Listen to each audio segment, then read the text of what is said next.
If you are looking to make the switch towards digital marketing, here are a few points that could help.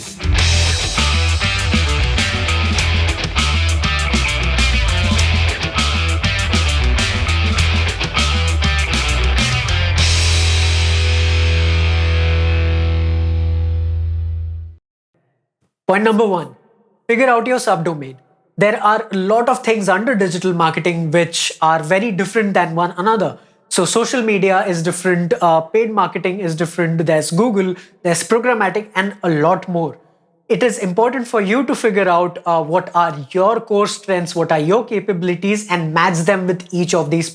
Point number two, get platform knowledge. Now, there are multiple platforms even within digital marketing, right? So there's Google, which is one huge digital media platform, and there's social media, under which you have Facebook, Instagram, Pinterest, LinkedIn, and whatnot. Each have a specialty of their own. Now, before you go into any interviews or before you figure out what you're good at, it's important for you to know the basics and fundamentals of each of them. So you can go out there on the internet and find all kinds of resources to equip yourself with that knowledge. Now, you'll find a lot of free resources which provide certification as well as the knowledge. So there's Google Unlocked, there's Google Digital Garage, there's Facebook Blueprint, or you can simply go onto YouTube and follow different kinds of creators who talk a lot about digital marketing and the platforms in detail. If you are someone who's starting out and you are okay with putting in some investment into paid courses, maybe an Upgrad or something like a Coursera, you can really go ahead and do that if you find that comfortable and if it is fine with you to make that kind of an investment. But I would strongly recommend that you look at the free courses first and then figure out if you want to do the paid courses rather. Point number three, create a portfolio. So this is something I keep telling everyone about, right? So even in my journey so far, I told you about how everything that I did at each of these places I worked at, I always had a collection of some of my best work. And even if that work was not relevant to the platform that I'm switching to, there's always some amount of expertise or your thought process that you can talk about that particular body of work. Now, for anyone who has not done any particular work in digital marketing, but you think you have the capability, say you can do content writing, you can do copywriting, you have visual concepts, or you're a designer, it is important for you to build a concept portfolio of your own.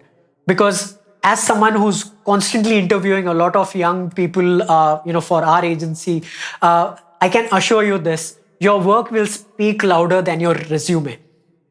And lastly, number four, cold emails and assignments. Ensure that you are picking up agencies or the companies that you want to work in and keep sending them emails. Figure out, the people that you want to work with. So don't just send emails necessarily to the HRs or the company's common email.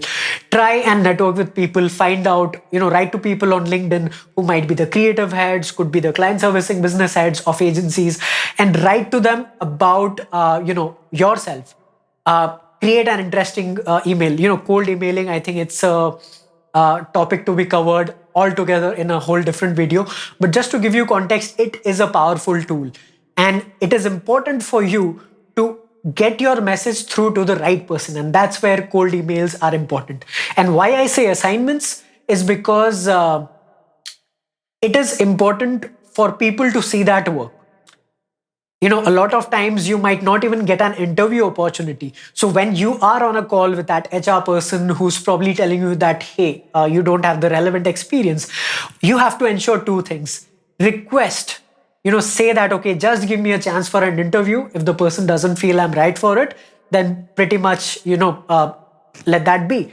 But once you do land that interview, and if you still find yourself in a situation where the person who's the decision maker is still not sure about it, tell them that you can prove yourself through an assignment. Ask them for an assignment. I mean, I do know that there are a lot of agencies out there who give lengthy assignments probably are also into the wrong practice of using content from those assignments for their brands without, permission from the candidates. But at least for someone who is not into the domain already, it is important that you still take that leap of faith, you still take that risk and submit such assignments, ask for those assignments, because those are your gateways to get in, show what you are capable of, because interviews are really not enough. If you don't have a body of work to show, then you need to ask for creating sample work that they can then assess you on. And hence, point number 4 is very important: cold emails and asking for an assignment. So that's it for today's video, guys. I hope you enjoyed. I hope you learned something from it. If you have further questions or if you're going through any other challenges, I would love to hear from you. Put it down in the comments and let me know what other questions I can answer. So don't forget to subscribe to my YouTube channel and hit that bell icon so that you get notified every time I put up a new video. Also, do visit www.mandalbhari.com and read more on my blog. If you found my content interesting, do share it with your friends and peers, and don't forget to follow me on my social media. Now, these are just pictures. I've included the links below in the description. So this is Mandal Bhari signing off for today, and I will see you in the next video.